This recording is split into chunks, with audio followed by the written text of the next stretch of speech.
नमस्कार. आज श्रावण कृष्ण पंचमी शके 1938 सादर करीत आहोत ठाणे वार्ता. ठळक घडामोडी.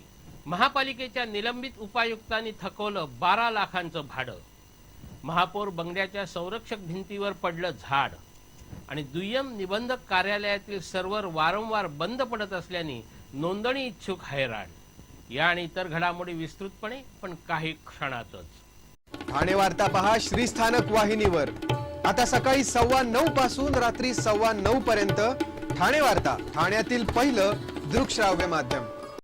श्रीस्थानक वाहिनी ठाण्याची स्वतःची वाहिनी. ठाण्यातील घडामोडी, कार्यक्रम, वादविवाद, अगदी गाणी, नाटक याचा आनंद घर बसल्या. पहा श्रीस्थानक वाहिनी, आपल्या ठाण्याचं हक्काचं व्यासपीठ. श्रीस्थानक वाहिनी.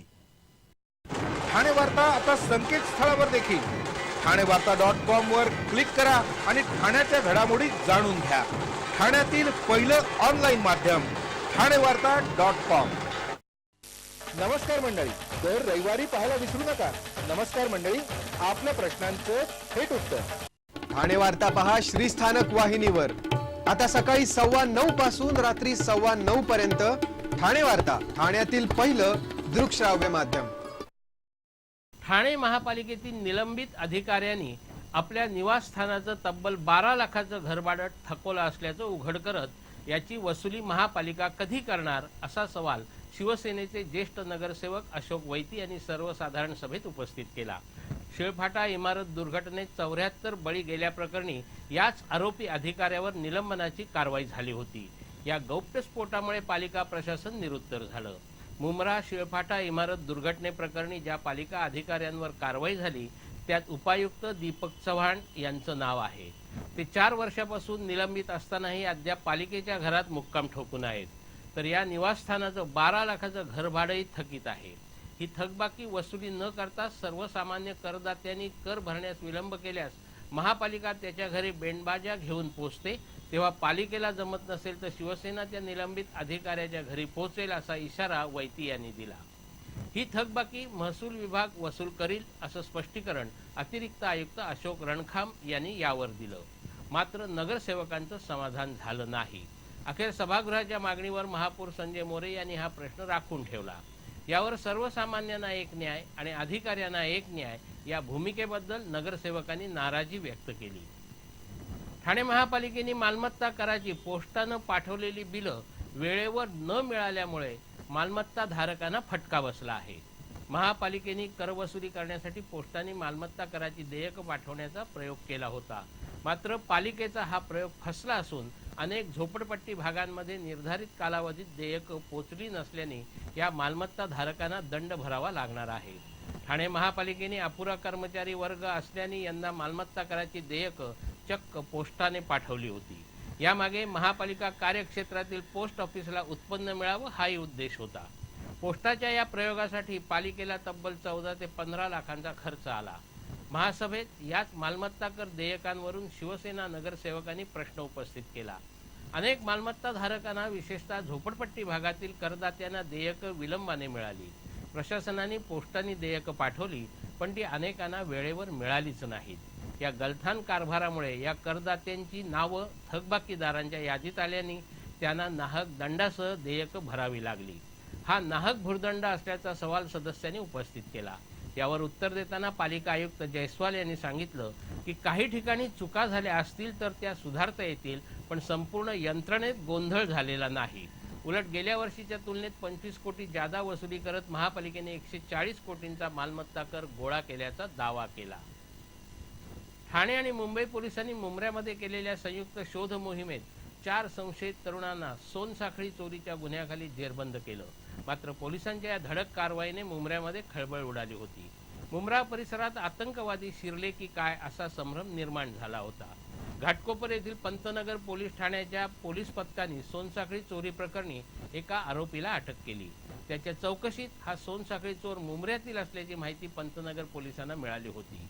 त्यानुसार पंतनगर, मुलुंड आणि मुंब्रा पोलीस ठाण्याच्या पथकाने मुंब्रा परिसरातील रशीद कंपाऊंड ते दर्गा रोड तसंच अमृतनगर परिसरात संयुक्त शोध मोहीम राबवली. यात अब्दुल खान, आतिश पाटणवाला, अवेश सय्यद आणि याकूब हुसेन अशा चौघांना अटक करण्यात आली.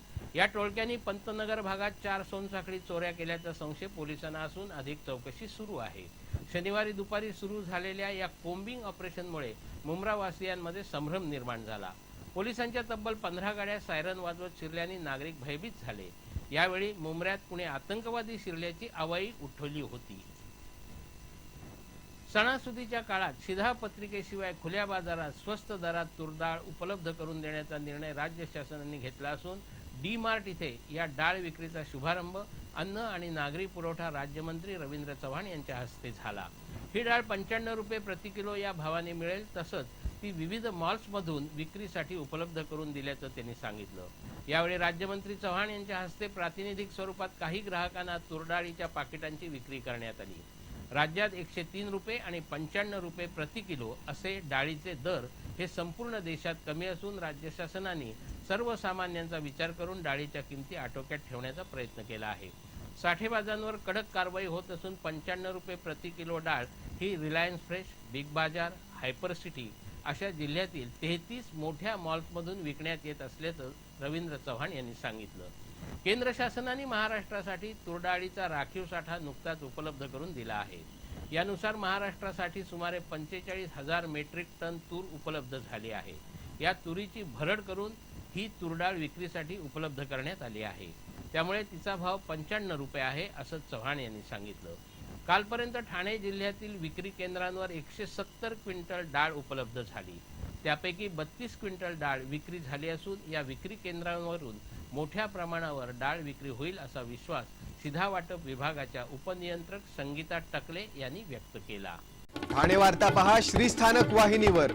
आता सकाळी 9:15 पासून रात्री 9:15 पर्यंत ठाणे वार्ता, ठाण्यातील पहिलं दृकश्राव्य माध्यम.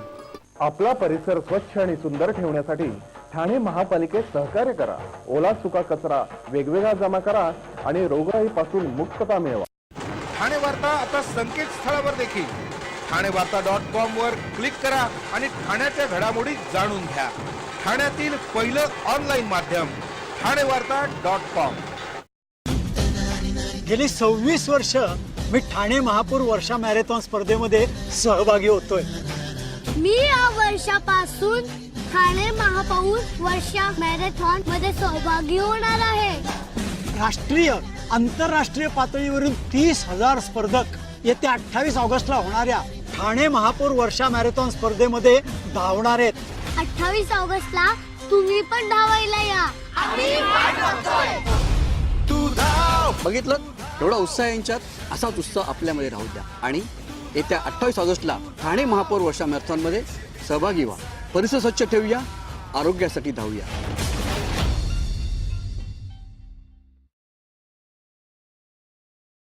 डॉक्टर आणि रुग्णांचं पिढ्यानपिढ्यांचं जिव्हाळ्याचं नातं म्हणजेच डॉक्टर बेडेकर हॉस्पिटल. आता अत्याधुनिक सोयी सुविधा आणि तंत्रज्ञानयुक्त वंध्यत्व निवारण केंद्रात IVF आणि टेस्ट ट्यूब बेबीची ही सुविधा. डॉक्टर बेडेकर हॉस्पिटल, महर्षी कर्वेपथ, ठाणे. 65 वर्षांची निरंतर सेवा. ठाणे वार्ता पहा श्रीस्थानक वाहिनीवर. आता सकाळी 9:15 पासून रात्री 9:15 पर्यंत ठाणे वार्ता, ठाण्यातील पहिलं दृकश्राव्य माध्यम. दुय्यम निबंधक कार्यालयातील सर्व्हर वारंवार बंद पडत असल्याने नोंदणीसाठी येणाऱ्यांची गैरसोय होत आहे. यामुळे राज्यभरातल्या दुय्यम निबंधक कार्यालयात कोणत्याही प्रकारची नोंदणीच होऊ शकली नाही. त्यामुळे सरकारचं लाखो रुपयांचं नुकसान झालं आहे. गेल्या महिन्याभरात 6 ते 7 वेळा अशाच प्रकारे सर्व्हर बंद झाला होता. अनेक जण सुट्टी टाकून तर काही जण पुणे, बंगळूर, आसनगाव, टिटवाळा, बोरिवली इथून जागेची नोंदणी करण्यासाठी आले होते. सर्व्हर आत्ता चालू होईल, मग चालू होईल या आशेवर न जेवता खाता बसून होते. पण संध्याकाळपर्यंत सर्व्हर सुरूच झाला नाही. त्यामुळे लोक हैराण झाले होते. येऊर येथील नियोजित पर्यटन स्थळाच्या विकास कामास लवकरच सुरुवात होण्याची शक्यता असून वन खात्याच्या मंजुरीनंतर या पर्यटन स्थळाच्या कामास सुरुवात होणार असल्याची माहिती आमदार प्रताप सरनाईक यांनी दिली.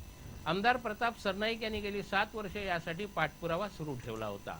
येऊर इथे सर्वसामान्य पर्यटक आणि विद्यार्थ्यांसाठी पर्यटन स्थळ उभारल्यास या केंद्रातून आदिवासी संस्कृतीबद्दल लोकांना माहिती देता येऊ शकेल. तसंच आदिवासी संस्कृती जपण्यासाठी त्यांचं राहणीमान, त्यांची शस्त्रास्त्र, तारपासारखे नृत्याविष्कार, वारली पेंटिंग अशा कलांना प्रोत्साहन देण्याचंही काम होऊ शकेल. पर्यटकांना आकर्षित करण्यासाठी अभयारण्याच्या धर्तीवर येऊर येथील निसर्ग सौंदर्य अबाधित ठेवून साहसी खेळ तसंच विद्यार्थ्यांकरता पशु पक्षी वनस्पती आणि आदिवासींच्या संस्कृतीची माहिती मिळावी यासाठी केंद्र उभारलं जाणार आहे. या पर्यटन स्थळाचा आराखडा वास्तुविशारद अरुण कुमार यांनी तयार केला असून आता तो वन खात्याच्या मंजुरीसाठी पाठवण्यात आला आहे. वन खात्याच्या मंजुरीनंतर प्रत्यक्ष कामाला सुरुवात होईल असं आमदार प्रताप सरनाईक यांनी सांगितलं. उपवन येथील महापौर बंगल्याच्या संरक्षक भिंतीवर आज संध्याकाळी 2 झाडं पडली. सुदैवाने यामध्ये कोणतीही जीवितहानी झाली नाही. उपवन तलाव परिसरात महापौर निवास असून महापौर निवासातील प्रवेशद्वार क्रमांक 2च्या संरक्षक भिंतीवर वड आणि जांभळाची 2 झाडं पडली. ही 2 झाडं पडल्यामुळे भिंतीचं नुकसान झालं असलं तरी कोणतीही जीवितहानी झाली नाही. महापौर निवासासमोरच भाऊसाहेब नांदगावकर यांचा अर्धाकृती पुतळा असून या पुतळ्यावर जांभळाचं झाड पडल्याने या पुतळ्याचंही नुकसान झालं. महापालिकेच्या आपत्ती व्यवस्थापन पथकाने त्वरित धाव घेऊन झाड बाजूला करण्याच्या कारवाईस सुरुवात केली. सुप्रसिद्ध लकी कंपाऊंड इमारत दुर्घटना प्रकरणातील सुनावणी या ना त्या प्रकारे लांबवण्याच्या आरोपींच्या प्रयत्नामुळे संतप्त झालेल्या न्यायालयाने एका वरिष्ठ अधिकाऱ्याला समन्स बजावला आहे. 4 एप्रिल 2013 मध्ये लकी कंपाऊंड इथे बांधली जात असलेली इमारत पडून 74 जणांचा बळी गेला होता. या प्रकरणी पोलिसांनी पालिकेच्या उपायुक्तांपासून पोलिसांपर्यंत 27 जणांना अटक केली होती. मुंबई उच्च न्यायालयाने 2015 मध्ये 18 महिन्यात या प्रकरणाचा निकाल लावावा असे आदेश दिले होते. त्यापैकी आतापर्यंत 15 महिने या प्रकरणात काहीच होऊ शकलेलं नाही. वारंवार आरोपी सुनावणी लांबवण्यासाठी लढवत असलेल्या कृत्यांमुळे हे प्रकरण रेंगाळलं आहे. पालिकेच्या मुंब्रा प्रभाग समितीचे सहाय्यक आयुक्त श्याम थोरबोले यांनी या प्रकरणात रजेसाठी अर्ज दिला होता. यापूर्वीही अनेकदा श्याम थोरबोले हे गैरहजर होते. यामुळे न्यायमूर्ती व्ही बांबर्डे यांनी रजेचा अर्ज नामंजूर करून त्यांच्या विरुद्ध समन्स बजावलं. श्रावण महिन्यातला आजचा 3रा सोमवार. आजच्या श्रावणी सोमवारच्या निमित्ताने विविध शिवमंदिरात दर्शनासाठी भक्तांनी गर्दी केली होती. अनेक ठिकाणी शिवमंदिरात भक्तांच्या लांबच लांब रांगा लागल्याचं चित्र दिसत होतं. भक्ती भरल्या या श्रावण महिन्यात सोमवार आणि शनिवारचं महत्त्व विशेष आहे. या दोन्ही वारी कडक उपवास करण्याची प्रथा फार पूर्वीपासून आहे. दिवसभराच्या उपवासानंतर तिन्ही सांजेच्या सुमाराला दिवावात करून चवईच्या पानावर देवाला महानैवेद्य दाखवला जातो आणि मग उपवास सोडला जातो. शहरांमध्ये चवईची पानं मिळणं कठीण असल्याने उपलब्ध असलेल्या केळीच्या पानांवर नैवेद्य दाखवला जातो. आजच्या श्रावणी सोमवारी फुलबाजारात विविध फुलांना विशेष मागणी असते. पांढरी फुलं, बेल आणि नैवेद्यासाठी केळीच्या पानांची मागणीही वाढते. आज विविध शिवमंदिरात शिवमहिम्न आणि रुद्राचं पठण सुरू होतं. या घोषातच मंदिरातून दुधाचा अभिषेक केला जात होता. केवळ मंदिरातच नव्हे तर काही लोक आपल्या घरी सुद्धा शंकरावर अभिषेक किंवा लघुरुद्र करतात. नवविवाहित स्त्रियांनी शंकराच्या पिंडीवर आज मुगाची शिवामूठ वाहिली.